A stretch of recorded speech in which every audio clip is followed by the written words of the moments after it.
Hello everyone. CTET ने अपना final answer की दे तो दिया है, लेकिन उसके बाद एक नया ड्रामा जो है स्टार्ट हो चुका है। बस इसलिए हुआ है क्योंकि जो आंसर की आया है उसमें बहुत सारे ऐसे क्वेश्चंस हमें देखने को मिल रहे हैं जो सब्जेक्ट वाइज मैं बताऊंगी, जिस पर कि क्वेश्चन मार्क है। आपको भी लग रहा है गलत है, हमें भी लग रहा है, और इसको चैलेंज करने के लिए भी जो है सीबीएसई ने बोला है कि आप 5 तारीख तक, 5 जनवरी तक जो है चैलेंज कर सकते हो।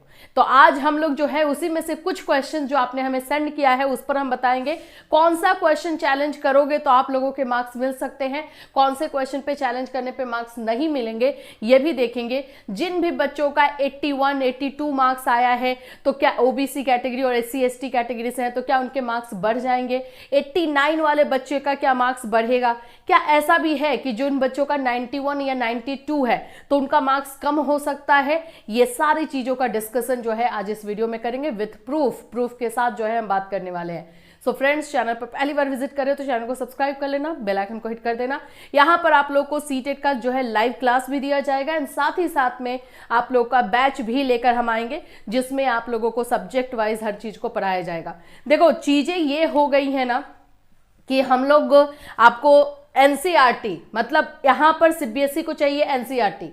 अगर आपने कहीं पर मिस्टेक ढूंढ लिया तो एनसीईआरटी ठीक है, हम सोशल साइंस में एनसीईआरटी दे सकते हैं, साइंस में दे सकते हैं, समहाउ हम लोग जो है हिंदी इंग्लिश में भी जो है ढूंढ के दे सकते हैं, लेकिन हम पैडागोजी में कहाँ से देंगे? पैडागोजी में भी मिस्टेक आप लोग को दिख रहा है लेकिन उसमें मार्क्स नहीं मिलेगा। मैं आपको बता रही हूँ पैडागोजी में सीबीएसई के पास जो है बहुत सारे एक्सक्यूज होंगे, बहुत सारे उनके पास रीजनिंग होगी जिसकी वजह से मार्क्स नहीं मिलेगा। आप भी बिल्कुल सही हो, मैं भी बिल्कुल सही हूं, मैं भी आपको बता रही हूं कि हाँ यहां पर ये है। अगर किसी भी टीचर को जो है एक्टिव बताया जा रहा है, टीचर को क्रिएटिव बताया जा रहा है तो ऑफ कोर्स उसे बहुत सारी चीजों में केयरफुल रहना होता है, लेकिन जब हम वहां पर सीबीएसई के पास आप करोगे तो प्रूफ कहां से लाओगे? कैसे आप बताओगे भाई कैसा है? तो ये सारी चीजों के होने की वजह से सीडीपी में जो है क्वेश्चन मार्क आ जाता है कि इसमें हमारे मार्क्स किस तरह से मिलेंगे। चलिए अभी एक एक करके सारी चीजों को देखते हैं। सबसे पहला जो है आप लोगों ने जो हमें क्वेश्चन भेजा है उसको क्वेश्चन को हम एनालिसिस हमने किया है।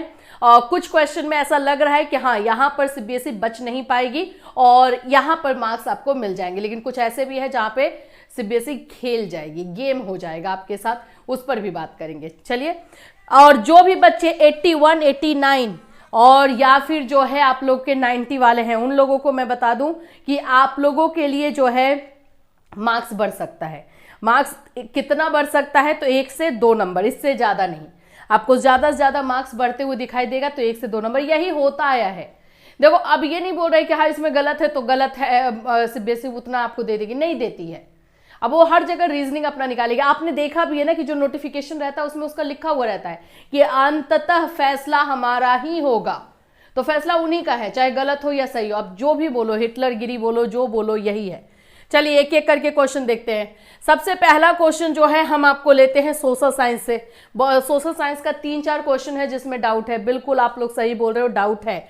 जैसे यहां पर ये वाला क्वेश्चन देखो जो बच्चे ने भेजा है, इसमें ना सीबीएसई हो सके तो आपको मार्क्स देगी, हो सके तो। क्यों मैं बोल रही हूं वो भी समझो। यहां पे क्वेश्चन है, the Harappans were master craftsman and possessed knowledge of dash. अब यहां पे जो पूछा जा रहा है ना कि हड़प्पा जो है वो कौन सी चीजों में मास्टर थे, जो क्राफ्ट बनाने में, तो कौन से मेटल के साथ जो है वो मास्टर थे। हिंदी में भी देख ले, हड़प्पा सभ्यता के लोग दक्ष शिल्पकार थे तथा डैश धातु ज्ञान से संपन्न थे। कौन से धातु ज्ञान से संपन्न थे? आप बोलोगे मैम कांच से भी है कि नहीं? बिल्कुल है, मैं आपकी बातों को इग्नोर ही नहीं करूंगी, बिल्कुल है। तांबा भी है और कांच से भी है, दोनों है। नहीं होने में है तो लोहा नहीं है, ठीक है, ये बात आप भी जानते हो। लेकिन आपको आंसर क्या मिला है? आंसर की में ये 2 नंबर मिला है। तो जब हम इसको चैलेंज करेंगे तो हम उनको बताएंगे कि भाई ये वाला भी है और ये वाला भी है, तो सिर्फ हम तांबा को टिक कैसे करें? लेकिन मैं आपको एक प्रूफ भी दिखा रही हूं, देख लो। हड़प्पा वासी कुशल कारीगर थे और उन्हें तांबे की धातु विज्ञान का ज्ञान था। बिल्कुल तांबे का जो है उनको ज्ञान था। अब देखो उन्होंने तांबे और टीन को मिलाकर कांच से भी बनाया, और यहां पर जो है जबकि हड़प्पा वासी कांच से युग के थे, यहां पर हड़प्पन जो है दोनों चीजों का यूज करते थे, तांबा का और कांसे का, दोनों का। लेकिन पता है यहां पे गेम क्या करेगी सीबीएसई? सीबीएसई बोलेगी कि हम यहाँ पर ये वर्ड देख रहे हो दक्ष, जिसको कि हम मास्टर बोलते हैं, हम ये पूछ रहे हैं, यानी कि मास्टर किस में थे, तो मास्टर तो डेफिनेटली पहले उनका तांबा का था ना, तो उसमें ही थे, तो यहां पर खेल जाएगी। लेकिन ये एक क्वेश्चन चैलेंज करने वाला है, अब वो खेलेगी तो खेलेगी, अब क्या ही बोल सकते हैं, लेकिन एटलीस्ट इसको हम चैलेंज कर सकते हैं। ठीक है, तो एक ये, ठीक है, इसमें एक चैलेंज हो रहा है। आप लोगों को मैं एकदम प्रूफ के साथ चीजें बताऊंगी, भाई इसमें है प्रॉब्लम तो है, और इस वाले क्वेश्चन में तांबा और कांस्य से दोनों जाएगा। लेकिन अब इसमें अगर दोनों को पहले प्रेफरेंस पे, जैसे नहीं 1 नंबर पे रखना होता है, तो वो तांबा हो जाएगा, तब फिर तांबा होगा, और यहां पर सीबीएसई गेम कर सकती है। लेकिन फिर भी जो भी बच्चों ने जो है तांबा और कांस्य से दोनों, जिन्होंने तांबा किया होगा उनको तो मार्क्स मिल ही गया होगा, जिन्होंने कांस्य से किया होगा उनको भी मार्क्स मिलना चाहिए। बस उसके लिए जो है इसको चैलेंज कर दिया जाएगा कि चलो मिल जाए तो अच्छी बात है, नहीं तो मैं आपको बता रही हूँ कि सीबीएसई यहाँ पे खेल भी करेगी और रीजनिंग भी उसके पास रेडी होगा। दूसरा क्वेश्चन ये साइंस से है। देखो ये क्वेश्चन आप लोग अपने बुकलेट के अनुसार मिला लेना, यहाँ पर ये एनसीईआरटी बुक से ये क्वेश्चन में चैलेंज हो सकता है, ये क्वेश्चन में आप चैलेंज कर सकते हो क्योंकि ये गलत है और एनसीईआरटी में ये दिया गया है, ये हम लोगों ने खुद से जो है पूरा सर्च करके, जो हमारी टीचर है उन्होंने निकाला है। तो यस, इसमें इस वाले क्वेश्चन को आप चैलेंज कर सकते हो, S1 एंड S2 करके है, ठीक है, एनसीईआरटी में प्रूफ भी है, तो कोई डरने वाली बात ही नहीं है, पूरा आप यहाँ दे सकते हो, और ये इसमें आप लोग को मार्क्स मिल सकता है अगर चैलेंज होगा। तो ये साइंस का है, पेपर 2 का, ठीक है। आइए आते हैं तीसरे नंबर, ये वाले क्वेश्चन में प्रॉब्लम है। अब इसमें देखो जो भी असर्शन वाला क्वेश्चन होगा ना, और खास करके पैडागोजी होगा, उसमें सीबीएसई खेलेगी, उसमें पूरी तरीके से गेम करेगी, चाहे वो पैडागोजी आप लोगों का किसी भी सब्जेक्ट का हो या फिर आप लोगों का जो है सीडीपी हो, उसमें गेम होता है, बिल्कुल होता है। अब जैसे ये क्वेश्चन मैं आपको बता रही हूँ, क्वेश्चन क्या है, the teacher needs to be very selective and judicious in the selection of local content. अगर टीचर कोई भी लोकल कंटेंट लेता है तो उसको बहुत सिलेक्टिव होना चाहिए और सावधान भी रहना चाहिए, है ना, कि कहीं किसी के को लेकर के, अब मैं एक लोकल कंटेंट ले रही हूं तो मे भी दूसरे को कहीं हार्श ना हो जाए, कुछ इसी तरह का, तो सावधान होना चाहिए, पहला बोल रहा है। दूसरा बोल रहा है folk music, folk dance, stories and riddles used by the teachers to introduce the history of the community में एट टाइम्स कंटेन्स बायसेस, ये भी बोल रहा है। अब हिंदी में देख लो, कई बार शिक्षक द्वारा समुदाय के इतिहास से परिचय करवाने हेतु प्रयोग किए जाने वाले लोक संगीत, लोक नृत्य, लोक कथाएं, वो पहेलियां पूर्वाग्रहित हो सकती हैं, थोड़ा सा बायसनेस हो सकता है। अभी मैं ही आप लोगों को जब पढ़ा रही थी संथाल का या कोई भी कम्युनिटी के बारे में, तो हम उस बारे में बात करें तो उसका पॉजिटिव साइड और बहुत सारी अच्छी चीजें हम जब बोलने लगते हैं तो जाहिर सी बात है कि थोड़ा सा हम बायस हो सकते हैं, और ये होता है, ठीक। अब यहां पर प्रॉब्लम करेगा क्या, इसमें है एक्सप्लेनेशन बोलेगा, उसके बारे में है ही नहीं, पैडागोजी में फंसाएगा, सीबीएसई बिल्कुल पैडागोजी में फंसा देगा, लेकिन इसको भी हम चैलेंज करेंगे, ठीक है। अब मैं आपको बता रही हूँ कि भाई जो जो क्वेश्चन में हम पूरी तरीके से हमें पता है, हम 90% श्योर हो रहे हैं, नॉट 100%, क्योंकि मुझे पता है कि इसमें बचेगा भी, तो कैसे सीबीएसई बचेगा, तो 90% श्योर है, उसमें भी हम इसमें चैलेंज मारेंगे, और अगर आ गया तो आ गया, नहीं आया तो फिर भगवान जाने, ठीक है। अब बच्चे बोल रहे हैं कि मैम सीडीपी वाला भी कर ही दीजिए, सीडीपी में मिस्टेक है। देखो बाबू, सीडीपी में बिल्कुल है, लेकिन सीडीपी में जो भी मिस्टेक आप देख रहे हो असर्शन वाले में है, असर्शन वाले में बिल्कुल मार्क्स नहीं देगा सीबीएसई, मुझे पता है। देखो जहां पे हमें थोड़ा सा चांस है कि इसको मे भी कंसिडर कर सकता है तो हम बिल्कुल जाएंगे, लेकिन जहां पे पता है कि नहीं जाएगा तो कैसे चले जाए, बताओ। इंग्लिश वाले बच्चे बता रहे हैं इंग्लिश हिंदी में पैसेज में प्रॉब्लम है, बिल्कुल है, मैं एग्री हूं आपसे, लेकिन पैसेज में क्या होता है ना, जैसे मैं आपको एक पैसेज का बता रही हूँ, जैसे कि हम जब सोचते हैं तो हम क्या करते हैं, तो उसमें ऑप्शन में सपना भी है, कल्पनाशील होना भी है। अब बच्चे ने सपना लगाया है, आंसर की में कल्पनाशील हो रहा है, कल्पनाशील भी होता है, हम इमेजिन भी कर रहे हैं, और ये सपना इसलिए होगा क्योंकि पैसेज में ये दिया गया है, तो ऐसे वाले चीज़ों में खेलेगा।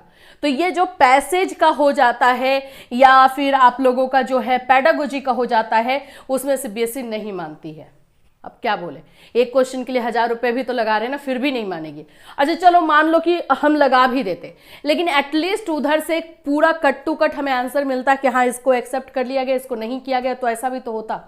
वो भी क्लियरली नहीं पता चलेगा, किस बच्चे का एक्सेप्ट हुआ किसका नहीं हुआ, कितने सारे लोग कर रहे हैं। तो ये एक ना ड्रामा चल रहा है और क्लियर कट आंसर नहीं मिलने की वजह से ये चीजें हो रही है।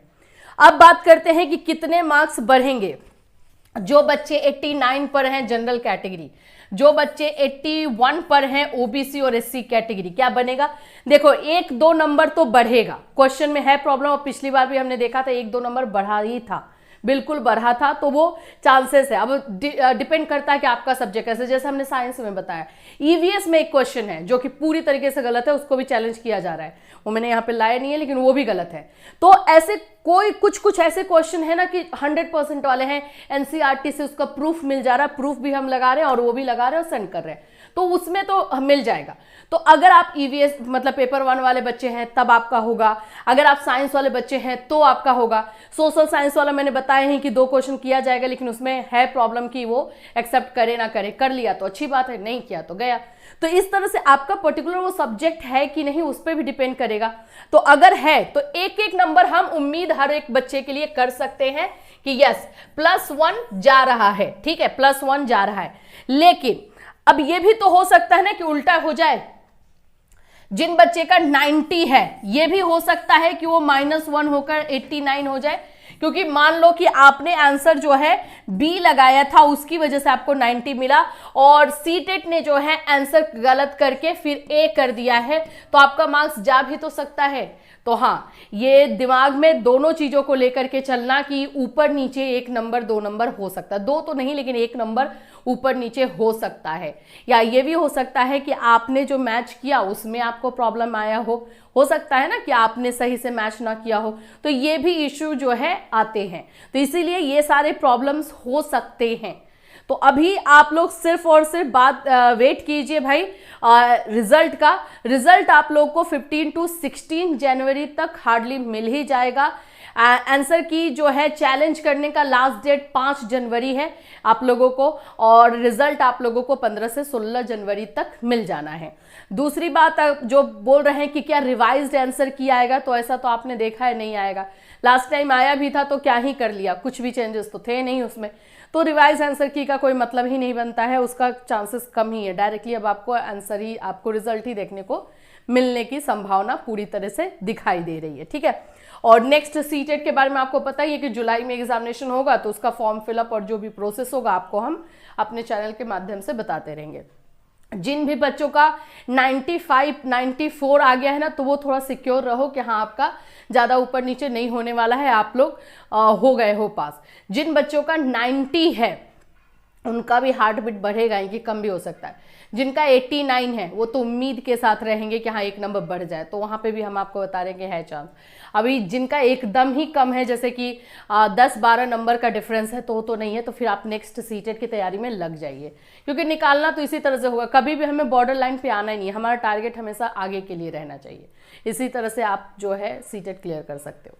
चलिए फिर मिलूंगी, इससे रिलेटेड कोई भी अपडेट आएगा तो आपको इसी चैनल के माध्यम से इन्फॉर्म किया जाएगा। Till then take care everyone.